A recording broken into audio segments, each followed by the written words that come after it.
Hello, आवाज आ रही है? सागर सर जी बताइए। स्क्रीन नजर आ रही है आप लोगों को? जी सर आ गई। अच्छा बताओ, आवाज आ रही है? इसके बराबर होगी जी सर आ रही। आई आई इंटू आर आई। नहीं, अब आवाज वीडियो की। जी सर आ रही है। ठीक है, अगर मैं यहाँ सब्स्टिट्यूट कर दूं आई इंटू आर आई, ये मैंने सब्स्टिट्यूट की, divide by I into are आई। कोई भी सवाल हो अब्दुल्ला, सागर, उमैर, तो आप फौरन पूछें। ठीक है, फौरन पूछें। अगर कोई रिप्लाई ना आ रहा तो फौरन व्हाट्सएप पे कॉल कर लें मुझे। ठीक है, R naught. Okay sir. I, ये मुझे बताएं, क्या ये कैंसिल नहीं हो जाएगा? ये आई, ये आई और ये नीचे वाला आई। बताइए। जी सर। मेरे पास ए बी की जो फाइनल इक्वेशन आएगी, मैं यहाँ लिख लेता हूँ, वो क्या होगी? 1 minus G M R I into R not divide by R I. इसके अंदर तमाम चीजें जो हैं वो आप फाइंड आउट कर चुके हैं। ये आपका वोल्टेज गेन हुआ। ठीक है जी, तो निकालिए ना, ए बी की वैल्यू निकालिए, बताइए कितनी आ रही है। क्योंकि आपको आर नॉट निकालना है, तो ये तीनों कहाँ गया? आर नॉट, ये आर नॉट भी पता है, आर एल भी पता है, आर डी भी पता है। पैरेलल में करें, आर नॉट आ गया, आर आई आप ऑलरेडी निकाल चुके हैं, ये रहा। जी एम आप ऑलरेडी निकाल चुके हैं, ये रहा। तो आप ये रखें, और आर नॉट ये ऑलरेडी निकाल चुके हैं, ये रहा। ये रख के सब्स्टिट्यूट करके बताएं ये भी कितना आ रहा है। अब जस्ट कैलकुलेशन करनी है आपको, जल्दी से करें, बताएं।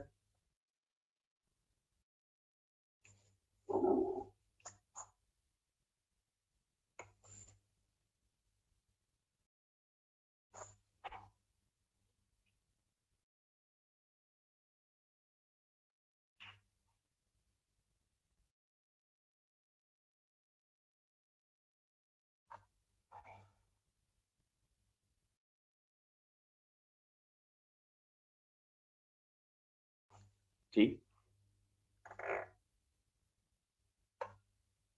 कितना आ रहा है?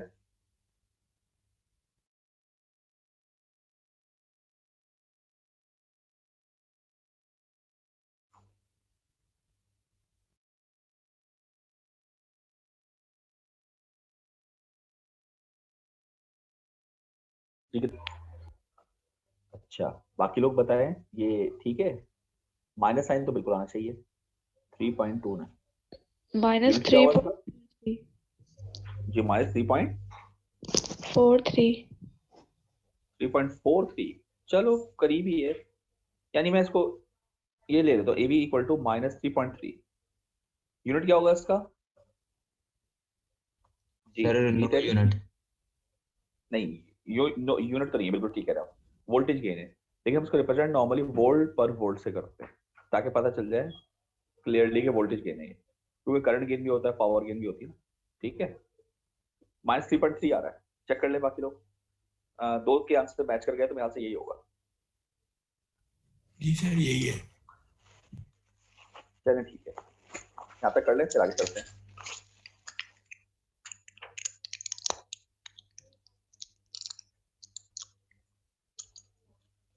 रब कर दो इसको।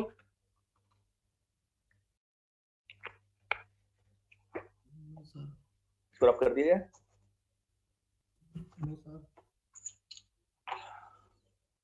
बता ही नहीं रहे, बस मैं रब कर रहा हूँ। जी बोले, बोलिए जल्दी से, कुछ बोलना है? बस सर कह के चुप हो गए। अच्छा जी, आगे चलें। देखें, ये हमने इक्विवेलेंट सर्किट बनाया था, ये देखें। हमारी हेडिंग क्या थी? Small signal equivalent circuit model. अब जब बीजीटी को अगर आप याद करें, बीजीटी में हमारे पास क्या होता था? बीजीटी में हमारे पास जो मॉडल्स बने थे वो दो किस्म के थे। एक कहलाता था आर पाई मॉडल, अगर आपको याद हो, एक कहलाता था आर ई मॉडल। ठीक है जी, दो किस्म के मॉडल थे। ये थोड़ा हॉरिजॉन्टल टाइप का था, ये थोड़ा वर्टिकल टाइप का था। ठीक है, अगर आप इससे कंपेयर करें ये, तो ये वाला मॉडल आपको किस तरह का दिख रहा है? आर पाई से मिलता जुलता दिख रहा है या आर ई से मिलता जुलता दिख रहा है? ये वाला मॉडल क्या कहते हैं? भाई बीजीटी में दो मॉडल पड़े थे ना, एक आरपाई और एक आरई, तो आपको क्या लग रहा है कि आरपाई से मिलता जुलता है कि आरई से मिलता जुलता है?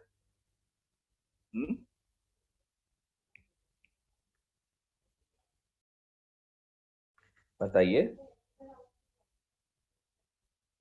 या मुझे लग रहा है आज सो रहे हो आप लोग सारे के सारे, क्लास में।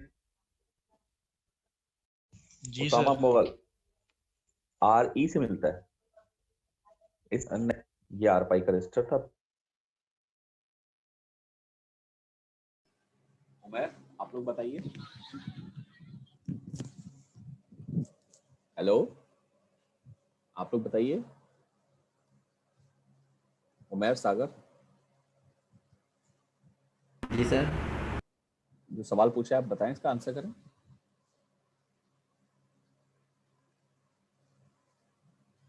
नहीं आ रहा ध्यान में? सर नहीं सर, नहीं आ रहा। चलें फिर सुने। पेज टू एमीटर, और ये हमारे पास सोर्स थी, ये आर नॉट था। जी उसामा, याद आया कुछ? ये मॉडल आर पाई नहीं था? जी सर याद आ गया। और आर ई मॉडल तो कुछ ऐसा था, ये बेस किया और यहाँ पे आर ई आ रहा है, सॉरी, जी याद आ गया। जी सर याद आ ये मॉडल हमारा हमारा किससे मिलता है? आर पाई से मिलता है। तो इसी तरीके से हम मॉसफेट में भी हम एक मॉडल बनाना चाहेंगे कि जो कि वर्टिकल मॉडल हो, क्योंकि कुछ मैंने जैसे बताया था आपको जगहों पे वो आपको फायदा बताएगा, और अभी आप देखेंगे ज्यादातर जगहों पे फायदा आपको यही मॉडल दे रहा होगा जो अभी हम बनाएंगे। तो आप हेडिंग दीजिए equivalent T model of MOSFET, क्योंकि ये टी किस्म का होता है तो हम टी मॉडल बनाने जा रहे हैं। Equivalent T model of MOSFET, equivalent T model of MOSFET, लिख लिया हेडिंग? अच्छा, अब जरा मैं थोड़ा सा मॉडल आपको बनवा देता हूँ, स्लाइड में बना हुआ है लेकिन जरा यहाँ पर मैं थोड़ा सा खुद से बनवा देता हूँ ताकि आपको आइडिया हो जाए। देखिए हमारे पास जो ये मॉडल है इसी से ये ड्राइव होकर निकलेगा। तो पहले मैं जरा ये मॉडल बना लेता हूँ कि जिस मॉडल से ड्राइव करके आपने दूसरा मॉडल बनाना है। ये मॉडल क्या कहलाता है? इसका भी आपने नाम देखा था, क्या क्या नाम है इसका? Small signal equivalent model. ठीक है, ये नाम याद होने चाहिए क्योंकि इन्हीं नामों से हम इनको मेंशन करेंगे, तो पेपर में भी हो सकता है इसी नाम से है, स्मॉल सिग्नल इक्विवेलेंट मॉडल। जी, ये वीजीएस है और ये आईजी है। आईजी कितना होता है यहाँ पर बताइए? 0। जी, ये मैंने मॉडल पूरा बना दिया। यहाँ तक सबको क्लियर है इस मॉडल? इसमें कोई प्रॉब्लम? भाई क्लियर है ये मॉडल? ठीक है। सर। जी सर। अच्छा, आपसे एक सवाल है, अगर मैं इस मॉडल को ऐसे लिखूं, आप मुझे बताएं कि अगर आपको कोई एतराज है मैथमेटिकली, मैं कहूं कि आई जी की वैल्यू 0 ही है और नीचे इसके ये सोर्स है, यहाँ पर ये डिपेंडेंट सोर्स लगी हुई है, इसका नाम है जीएम वीजीएस, ठीक है, इसका नाम जीएम। एक मिनट सर, ये जी सर। अच्छा, मैं ये कह रहा था कि अगर मैं इसको ऐसे कर दूं तो आप मुझे बताएं कि कोई प्रॉब्लम मैथमेटिकली?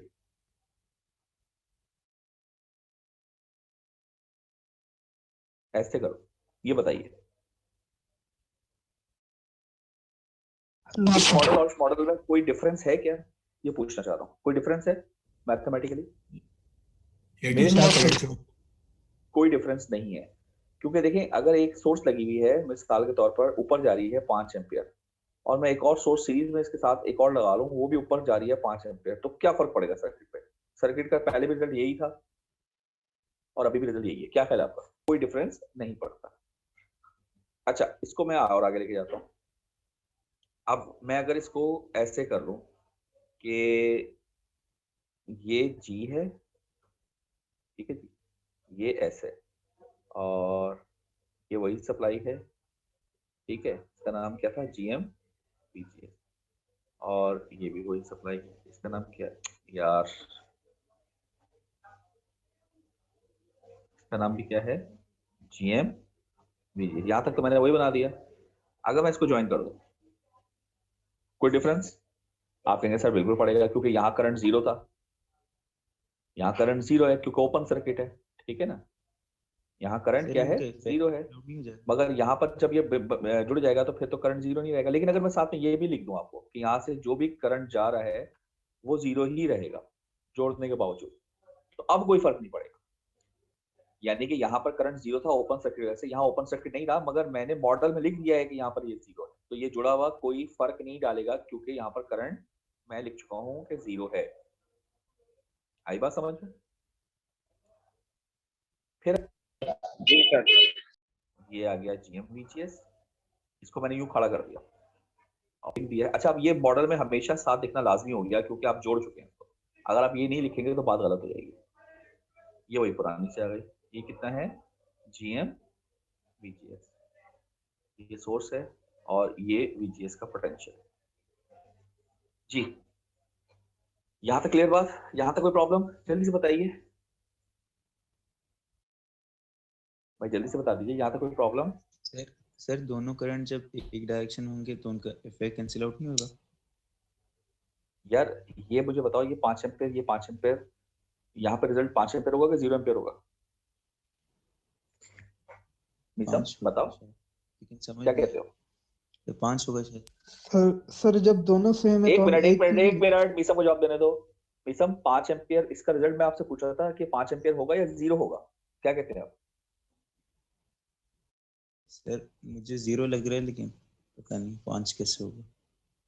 आपको 0 लग रहा है? मैं यही तो पूछ रहा हूँ, इसका क्या होना चाहिए? आप क्या कह रहे हैं? 0 एम्पियर होगा, यही कह रहे हैं आप? एक बात बताएं, अगर आपको कोई पीछे से धक्का दे, अगर आपको कोई पीछे से धक्का दे और आगे से एक बंदा आपको खींच ले, तो आप रुके रहेंगे या आगे जाएंगे? आगे जाऊंगा। तो बस यही है ना, एक ही डायरेक्शन में है तो 0 क्यों होगा? 0 तो जब होगा जब ये ऑपोजिट हो। 0 तो जब होगा ना कि जब ये करंट नीचे को जा रहा हो और ये करंट ऊपर को जा रहा हो, तब होगा ना 0 एम्पियर। अगर ये इक्वल है, फॉर एग्जांपल ये 3 एम्पियर है और ये 4 एम्पियर है, तो भी 0 नहीं होगा, तो इसका रिजल्ट होगा 1 एम्पियर ऊपर जा रहा है। आ रही बात समझ में? ठीक है ना? और वैसे भी ऐसा होता नहीं है, सीरीज में जो होता है वो करंट जो होता है वो सेम होता है, सीरीज में जो है वो करंट सेम रहता है। ठीक है, तो जब एक, ये मैं सब रफ कर देता हूँ, जब एक सेम पोटेंशियल आप पोटेंशियल कह रहा हूँ सॉरी, सेम करंट आप अप्लाई कर रहे हैं सीरीज के अंदर, तो वो जाहिर है वो वही रहेगा 5 एम्पियर। ठीक है, आप वोल्टेज सोर्स देख लें पैरेलल में, अगर पैरेलल में वोल्टेज सेम होता है तो अगर मैं 2 वोल्ट की पैरेलल में 2 सोर्स लगा दूं और एक ही डायरेक्शन रखूं तो कोई फर्क नहीं पड़ेगा, सेम रहेगी। ठीक है ना? देखो, एडिशन सब्ट्रैक्शन होती है जब करंट हो पैरेलल में और वोल्टेज हो सीरीज में, याद रखने वाला। देखो, करंट सीरीज में सेम होता है, पैरेलल में डिवाइड होता है। भाई बात समझ रहे हो मेरी? सब करंट पैरेलल में डिवाइड होता है तो पैरेलल में ऐड सब्ट्रैक्ट होगा ना, सीरीज में ऐड सब्ट्रैक्ट कैसे होगा? आप ये कहते हैं ना ये 0 होना चाहिए, 0 तो जब होगा ना जब सब्ट्रैक्ट हो रहा हो। भाई 0 जब होगा ना जब ये सब्ट्रैक्ट हो रहा हो, तो जब ये है ही सीरीज के अंदर तो सब्ट्रैक्ट कैसे होगा? तो सीरीज में कभी भी आप डिफरेंट वैल्यू के सोर्सेज लगाते ही नहीं है, आप हमेशा सेम वैल्यू की लगाने की जरूरत ही नहीं होती, एक ही लगाते हैं आप हमेशा। यहाँ पर तो हम किसी वजह से लगा रहे हैं, मगर सेम लगा रहे हैं तो कोई फर्क नहीं पड़ेगा। तो जब सेम लगाने से कोई फर्क पड़ता नहीं है इसलिए हम सेम लगाते भी नहीं कि भाई क्यों लगाएं, हम क्या पागल है? जब फर्क नहीं पड़ रहा तो लगाएंगे क्यों? यहाँ पर हमने किसी मकसद के तहत लगाई है, वरना कभी लगाते ही नहीं। आई बात समझ में? जी सर जी।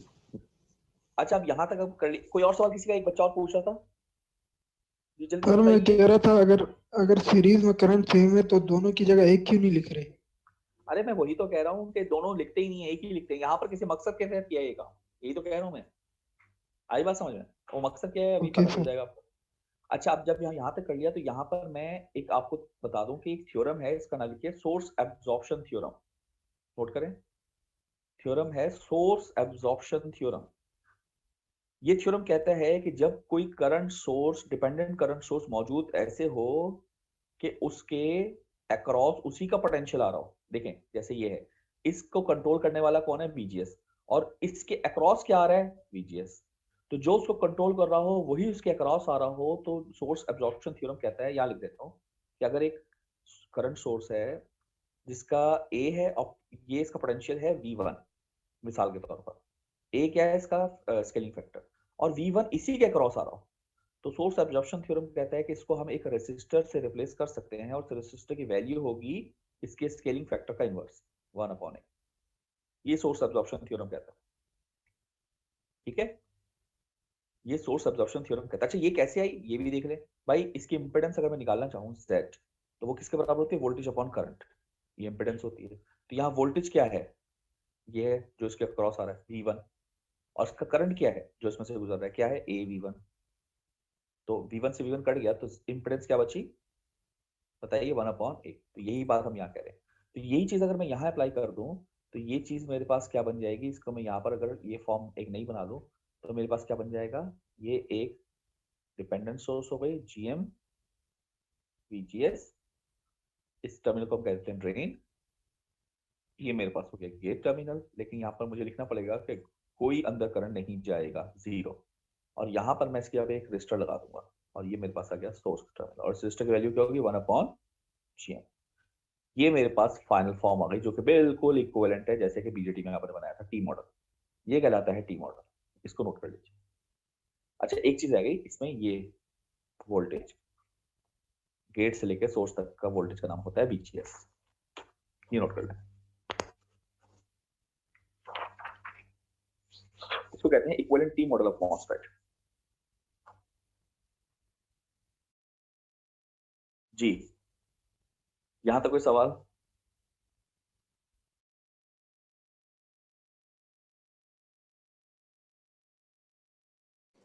जी उमेर सागर, कोई क्वेश्चन यहाँ तक? नहीं सर, यहाँ तक क्लियर है। क्लियर है? तो फिर मैं एम्पलीफायर की तरफ चलता हूँ यहाँ से, ठीक है? जी सर।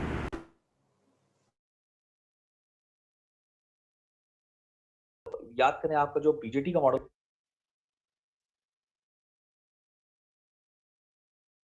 इसमें बीजेटी के अंदर बेस करंट 0 हो,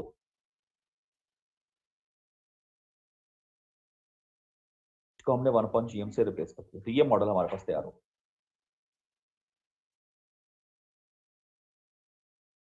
मॉस एम्पलीफायर्स,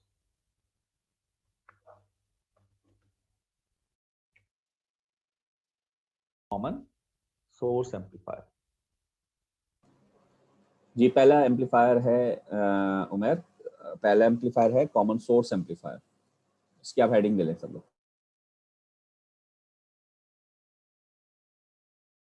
पता नहीं क्यों चल कभी कभी हो जाते हैं मेरे साथ तो नहीं है। और ये आप ड्रॉ कर सकते हैं, लेकिन इसमें आप एक ख्याल करें, या एक काम करता हूँ, छोड़ो मैं ड्रॉ करवाता हूँ आपको, ये आप ड्रॉ करें मेरे साथ, ये इसमें मजा नहीं आएगा। अच्छा इसको रब कर देता हूँ मैं, ठीक है जी। हेडिंग दे दी कॉमन सोर्स एम्पलीफायर, लिख ली हेडिंग दे दी आप लोगों ने? अरे जल्दी बताओ, जी हेडिंग सर। लिख ली आप लोगों ने? अच्छा चलिए मैं ड्रॉ कर रहा हूँ, साथ साथ ड्रॉ करें आप लोग।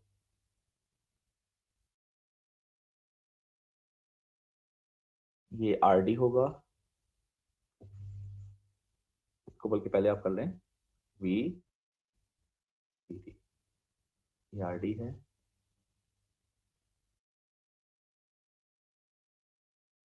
ये आपका RL है, ठीक है जी।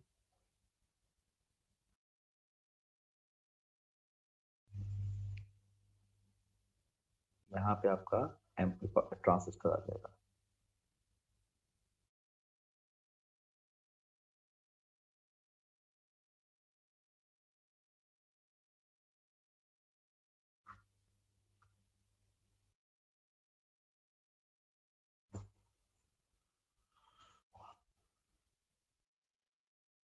ठीक है जी, इसका नाम आप रख लें -VSS।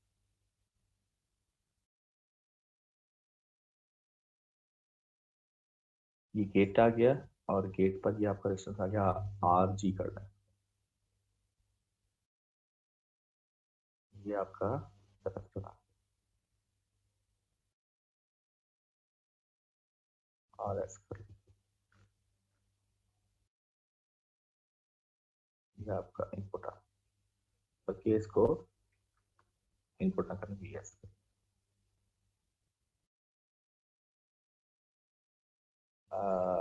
चेक करता हूँ सारी चीजें हो गई, हाँ हो गई। इसको मैं C1 कर देता हूँ, इसको मैं C2 कर देता हूँ, इसको मैं BP कर देता हूँ। ये BP नाम मैंने अपना खुद रखा है, वहां नहीं है, वहां ही मैंने नाम रखा हुआ है CS सोर्स, मैंने BP कर दिया। BP क्यों किया? BP मैंने इसलिए नहीं किया, मुझे BP की टॉफी पसंद है, पीपी मैंने इसलिए किया, अभी मैं बताऊंगा। ये मैंने आई रखी है जी भाई, ड्रॉ कर लिया आप लोगों ने?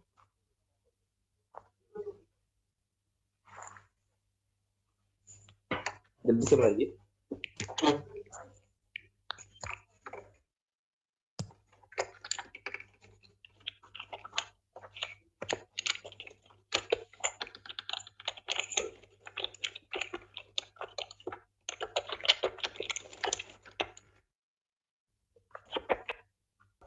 आप जरा इसको थोड़ा सा समझ लीजिए, वो कुछ बता, इनके नाम क्या थे? ये दो कैपेसिटर थे। तो ये कपलिंग कैपेसिटर थे ना? वेरी गुड, वेरी गुड, बिल्कुल सही। कपलिंग कैपेसिटर, उनका मकसद क्या था ये याद है? हाँ, डीसी को ब्लॉक करना और एसी को सिग्नल करना। बिल्कुल ठीक। ये कपलिंग कैपेसिटर्स थे जो कि डीसी को ब्लॉक करते थे। तो डीसी यानी कि इस साइड पर डीसी नहीं जाना चाहिए और इस साइड पे भी डीसी नहीं जाना चाहिए। ठीक है, वेरी गुड। अच्छा, ये नया कैपेसिटर आगे इसका नाम लिख लीजिए, ये कहलाता है बाईपास कैपेसिटर। मैंने इसलिए इसका नाम बीपी रखा है, कहलाता है बाईपास कैपेसिटर। इस इधर भी कैपेसिटर का बेसिक मकसद है डीसी को ब्लॉक करना और एसी को शॉर्ट करके पास करना। और इसमें यहाँ पर इसका काम ज्यादा है, ऊपर वाले में भी दोनों काम है, मगर इसमें डीसी वाला काम ज्यादा है। यहाँ पर हम चाहते हैं एसी शॉर्ट हो जाए। अच्छा, क्यों मैं चाह रहा हूँ? क्योंकि मैं चाह रहा हूँ इसको कॉमन सोर्स एम्पलीफायर बनाना। कॉमन सोर्स में मैंने क्या कहा था कि जब आप एसी मॉडलिंग करेंगे तो सोर्स डायरेक्टली ग्राउंडेड होना चाहिए। तो अगर ये कैपेसिटर मैं लगा रहा हूँ, अगर नहीं लगाता तो यहाँ पर ग्राउंड ही नहीं था, ये ओपन सर्किट हो जाती। तो क्योंकि जब आप इसको एसी मॉडलिंग करेंगे तो डीसी सोर्सेस किल करेंगे, तो ये करंट सोर्स ओपन हो जाएगी, तो एसी सोर्स तो यहाँ पर ओपन हुई हुई होगी, तो ये काम ही नहीं करेगा। कैपेसिटर के थ्रू ग्राउंड मिल रहा है तो ये शॉर्ट हो जाएगा एसी मॉडलिंग में, तो ग्राउंड डायरेक्टली कहाँ जाएगा? सोर्स पर। तो क्या बन जाएगा? ये कॉमन सोर्स एम्पलीफायर। आई बात समझ में? भाई बात समझ में आई? जी सर। तो आपको समझ में आया कि इसकी अहमियत कितनी ज्यादा है? तो ये पेपर में पूछी जा सकती है इस तरह की बातें। अगर ये ना लगो तो ये एम्पलीफायर बनेगा ही नहीं, इतना अहम है ये एक भी। और आखिरी बात, ये क्या चीज है? तो ये आपको अगर याद हो, बीजेडी में जब हमने बायसिंग पढ़ी थी तो हमने एक तरीका पढ़ा था बायसिंग मेथड में, बायसिंग थ्रू, याद है आपको? करंट सोर्स याद है? बायसिंग थ्रू करंट सोर्स, ये मेथड पढ़ा था ना बीजेडी में। तो ये बिल्कुल वही मेथड लगाया हुआ है, इसमें आपने करंट सोर्स से इसको बायस किया हुआ है। तो इसकी जब डीसी आप एनालिसिस करेंगे तो डीसी एनालिसिस जैसे अभी आपने सर्किट की थी उसमें करंट सोर्स नहीं थी, तो पूरा सॉल्व करना पड़ा। इसमें आपको सॉल्व करने की जरूरत ही नहीं। इसमें आप क्या करेंगे? ये एक सर्किट है, ठीक है जी, डीसी में कैपेसिटर सारे ओपन कर दीजिए।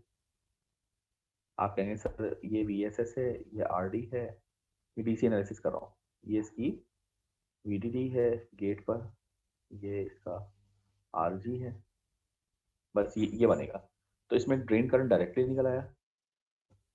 क्या निकला है? आई, क्योंकि जो 5 एम्पियर है तो 5 एम्पियर आ गया, 5 मिली एम्पियर तो 5 मिली एम्पियर आ गया। आपने डायरेक्टली इसको फाइंड आउट कर दिया।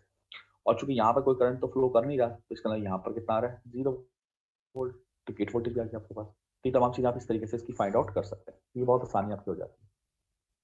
ठीक है, मैं जरा इसको रब कर देता हूँ, डीसी एनालिसिस। और फिलहाल हमने सिर्फ एसी मॉडलिंग देखनी है। डीसी एनालिसिस हम कब करेंगे? जब हमें न्यूमेरिकल सॉल्व करना होगा, जैसे भी आया था। न्यूमेरिकल में नॉर्मली हमें सर्किट वैसे ही मिलते हैं जैसे हमने सॉल्व किए। ठीक है जी, तो चलें इसकी हम क्या करेंगे? AC modelling. हमारा मकसद सिर्फ और सिर्फ यहाँ पर क्या है, ये मैं सब रब कर रहा हूँ, एसी मॉडलिंग करना। तो ये बताइए इस पे कौन सा मॉडल लगेगा? स्मॉल सिग्नल इक्विवेलेंट मॉडल या टी मॉडल? जल्दी से बताएं। Small signal. सिग्नल है। अच्छा, कैसे पता चला? सोर्स ग्राउंड से कनेक्टेड है। वेरी गुड, वेरी गुड, ठीक है। अच्छा जी, चलें स्टार्ट करते हैं। सबसे पहले इस मॉसफेट को आपने मॉडल करना है ना, तो मैं यहाँ इसका मॉडल बनाता हूँ, बिल्कुल सेंटर में बनाना पड़ेगा। यहाँ पे ये क्या है? Gate terminal. नीचे क्या है इसका? Source terminal. देखें, ये बनाने का तरीका होगा, आप लोग भी ऐसे ही बनाएंगे जब पेपर करेंगे। ठीक है जी, GM VGS और VGS इसका वोल्टेज यहाँ पर आ रहा है। ठीक है, इसमें हम R0 को कंसिडर करेंगे। ये ड्रेन आ गया। मॉडल कंप्लीट हो गया? बताइए हुआ कि नहीं हुआ? भाई मॉडल हो गया ना? बोले। अब बताएं सोर्स से क्या लग रहा है? आप कहेंगे कब ये ओपन हो गई और इसको शॉर्ट कर दें, तो मैं डायरेक्टली ग्राउंड लगा सकता हूँ सोर्स के साथ। ड्रेन के साथ क्या लग रहा है आपके? ड्रेन के साथ आरडी है, आरडी के बाद सप्लाई है, सप्लाई किल होगी तो शॉर्ट होके आगे ग्राउंड है, तो आरडी के बाद एक ग्राउंड आ जाएगा, ये आपका आरडी आ गया, इसके बाद ग्राउंड आ गया, और उसके बाद ये कैपेसिटर है तो एसी में शॉर्ट हो जाएगा, और आरएल है, आरएल के बाद फिर ग्राउंड है, ये शॉर्ट करके आप यहाँ पे एक आरएल ले लें और ग्राउंड पे, और यही आपका पास आउटपुट वोल्टेज यहाँ पे आप फाइंड आउट करते हैं। गेट पर आए, गेट पर आपको क्या दिख रहा है? चार्ज है, ये मैंने बना लिया, और फिर क्या दिख रहा है आपको? कैपेसिटर, उसके बाद आरएस, तो वो शॉर्ट हो जाएगा, ये आपका आरएस आ गया, और ये आपका सप्लाई वोल्टेज आ गया। जी कंप्लीट हो गया मॉडल। यहाँ तक क्लियर बात सबको? जल्दी से बताइए, इसमें कोई सवाल है पूछना है? सर ये बहुत जो इंपॉर्टेंट करंट है, पेपर सोर्स, पॉइंट भी से बहुत इंपॉर्टेंट है सारे। जी बोले? ये जो करंट जी, सोर्स थी सर, ये सोर्स के साथ वो कहाँ चली गई सर? जब एसी एनालिसिस करते हैं तो डीसी सोर्सेस सब किल हो जाती हैं, तो जब मैं इसको किल करूंगा तो मैं कैसे किल करूंगा? वोल्टेज सोर्स कैसे किल होती है? शॉर्ट होगा, तो ये शॉर्ट हो जाएगा, और इसके आगे ग्राउंड होगा, तो ये मैंने ग्राउंड लगा दिया, और जब मैं इसको किल करूंगा तो ये ओपन सर्किट हो जाएगी, तो जब ये ओपन सर्किट हो गई तो यहाँ कुछ बचा ही नहीं, तो ये सिंपल क्या आ गया? ग्राउंड आ गया। एसी में कैपेसिटर शॉर्ट है। क्लियर? अच्छा जी सर, ठीक है। और कोई सवाल पूछा? अच्छे तरीके से समझ ले मॉडल, क्योंकि ये अप्लाई करने हैं सारे पेपरों के अंदर। यहाँ तक क्लियर बात? आगे चलूं? अब एक बहुत इंपॉर्टेंट बात मैं बताने वाला हूँ, इसको समझ लीजिए। आपको जब भी इस तरह आपको सवाल मिलेगा तो आपको उस पर कम से कम 3 चीजें निकालनी होंगी, लिख लें यहाँ पर। पहली चीज है इनपुट रेजिस्टेंस ऑफ एम्पलीफायर, ये एम्पलीफायर है। दूसरी चीज है आउटपुट रेजिस्टेंस ऑफ एम्पलीफायर, और तीसरी चीज होगी वोल्टेज गेन ऑफ एम्पलीफायर। ये 3 चीजें बहुत इंपॉर्टेंट है, ये तीनों आपको हमेशा फाइंड आउट करनी है, और आपको इसकी तरह से डेरिवेशन में करनी है, क्योंकि देखिए डेरिवेशन में जब आप कर लेंगे ना तो आखिर में अगर इसमें न्यूमेरिकल वैल्यू दे रहे हूँ तो आप न्यूमेरिकल आंसर भी निकाल लेंगे, तो असल चीज है डेरिवेशन। तो सबसे पहले हम पहली चीज निकालते हैं आर इन।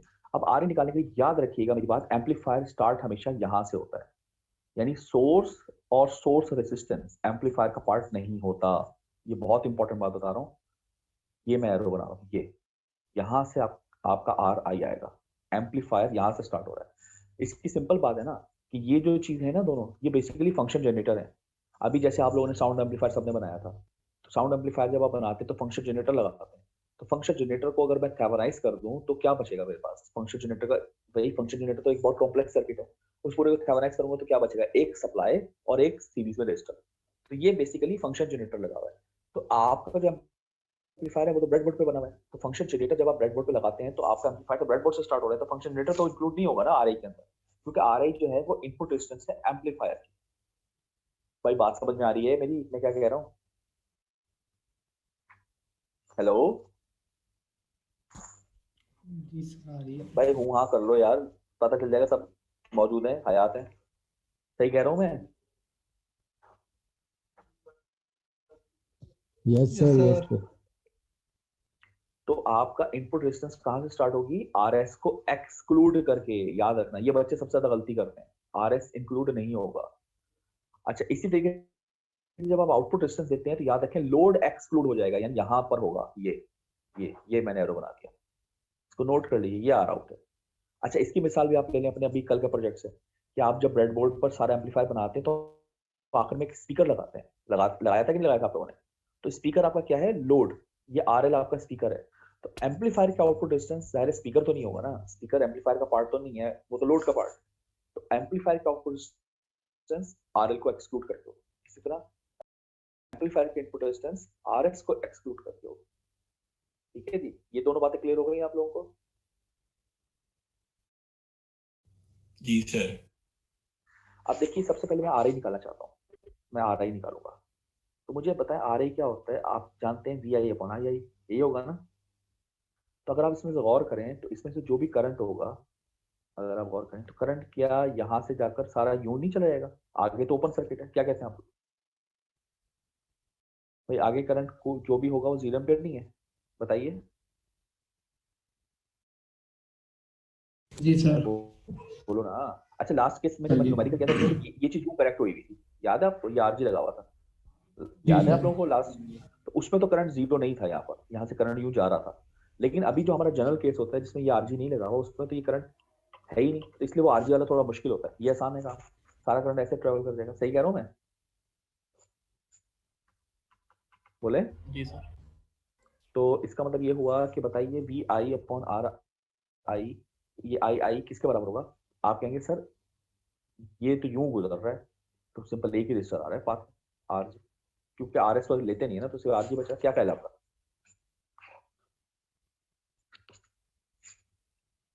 ठीक है। अच्छा इसमें एक बात और बता दूं, ये जरा रब करके, ये भी रब कर देता हूँ। अब आपको बात तो समझ आ गई इनपुट रेजिस्टेंस की। देखिए ये भी मैं लिख लेता हूँ कि वी आई ये वाला पोटेंशियल होगा, वी आई यहाँ का। कोई बता सकता है वी आई किस इनपुट पोटेंशियल है किस चीज का? वी आई जो है वो इनपुट पोटेंशियल है किस चीज का? कोई बता सकता है? इनपुट वोल्टेज है किसका? ऑफ आरजी का। एम्पलीफायर। भाई अभी तो बताया था, जैसे आर आई इनपुट रेजिस्टेंस है किसकी? इनपुट रेजिस्टेंस है किसकी? एम्पलीफायर की। आई आई क्या हुआ? इनपुट करंट होगा किसका? एम्पलीफायर का। और एम्पलीफायर यहां से स्टार्ट हो रहा है, इस सर्किल से, मैंने इसे सर्किल बना दिया, तो ये वी आई आएगा ना भाई? ठीक है, ठीक कह रहा हूँ। जी सर। तो ये तीन बातें समझ में आ गई आपको?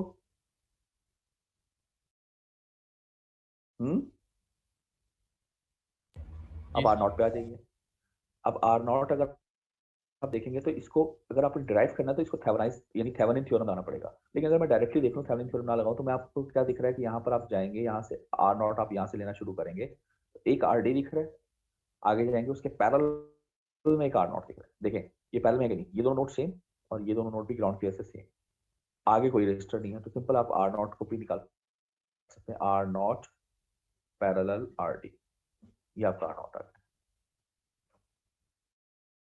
ये बॉक्स कर दिया। और आ रही आप निकाल ही चुके थे, किसके बराबर आ रही? R C. ये आपने पहली चीज फाइंड आउट कर ली, ये आपने दूसरी चीज फाइंड आउट कर ली। अब से मेन चीज आपकी गेन रह गया है। गेन क्या होता है कोई बता सकता है? Output upon input. Over input, output over input, ये एम्पलीफायर का गेन है याद। अच्छा एक चीज, चौथी चीज भी होगी, वो होगी जीवी। वो मैं अभी बात बताता हूँ जीवी क्या होगा। पहली चीज है एवी। एवी क्या है? Output voltage upon input. ये आउटपुट है इस नोड पर। आपको पता है एक नोड पे वोल्टेज नहीं होता, तो एक नोड का मतलब होता है विद रिस्पेक्ट टू ग्राउंड, ठीक है, यानी आर एल पे क्रॉस। तो ये आपने पहले निकाला और ये वी आई है, तो आप पहले वी आउट निकालें, इस पर ओम्स लॉ लगा लें यहाँ पर। तो आप क्या कहेंगे? वी आउट किसके बराबर होगा? आप कहेंगे वहां के रेजिस्टर्स कितने हैं? एक आर नॉट है, पैरेलल में आर डी है, पैरेलल में आर एल है, और करंट क्या इसमें से आ रहा है? इसमें से आने वाला करंट नहीं है, असल में जाने वाला करंट, तो एक माइनस साइन आएगा क्योंकि ये उल्टा जा रहा है, और करंट ये है, ये हम पहले भी कर चुके हैं, minus G M V T.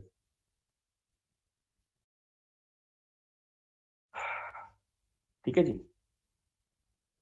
यहाँ तक क्लियर बात? अब आप देखें वीजीएस कहीं और भी होगा दिया हुआ, वो ये दिया हुआ है। ये कहाँ से कहाँ दिया? इस नोड से लेकर इस नोड तक, और ये नोड कहाँ है? ग्राउंड पर। और वी आई क्या है? वी आई है इस नोड से लेकर ग्राउंड तक। तो वीजीएस और वी आई पैरेलल में नहीं है, जरा चेक करें भाई। ये वीजीएस की ये नोड और वी आई की नोड कॉमन, वीजीएस की दूसरी नोड ग्राउंड, वी आई की दूसरी नोड ग्राउंड, तो वीजीएस और वी आई पैरेलल में नहीं आ गए? बताइए, तो मैं इन दोनों इक्वल नहीं कह सकता क्या? तो अगर मुझे ए वी निकालना है तो ए वी बेसिकली क्या है? V out over V I. तो मैं कहूंगा minus G M R not parallel R L parallel R D, और साथ में था वीजीएस डिवाइडेड बाय, और वी आई की वैल्यू भी क्या है? वीजीएस। तो ये दोनों एक दूसरे से कैंसिल हो गए, तो ए वी जो मेरे पास आ रहा है वो क्या आ रहा है? Minus G M R not parallel R D parallel R L. Parallel में कोई भी आगे पीछे लिख सकते हैं, तो कोई ऐसा मसला नहीं, ये हमारा वोल्टेज ये निकल आया। ये बताइए सर मीटिंग में 3 मिनट रह गए। क्या होगा टोटल आखिरी आउटपुट अपॉन पहला इनपुट। पहला इनपुट कुछ कह रहे हो? सर मैं कह रहा हूँ मीटिंग में 3 मिनट रह रहे हैं बाकी।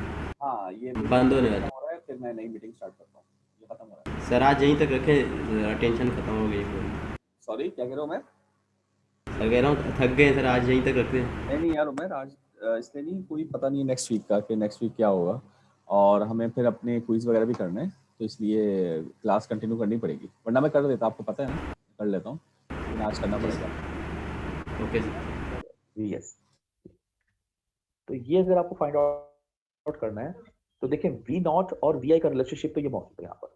क्या है, मैं यहाँ लिख देता हूँ, वी नॉट का रिलेशनशिप वी आई के साथ क्या है, माइनस जी एम, मतलब यहाँ पर मैं अगर क्रॉस मल्टीप्लाई कर लूँ, ये V naught upon V I है ना, तो V naught equal to this into V I, तो ये R not parallel R D parallel R S, अगर मैं इसके साथ मल्टीप्लाई वी आई कर दूँ ये बन जाएगा।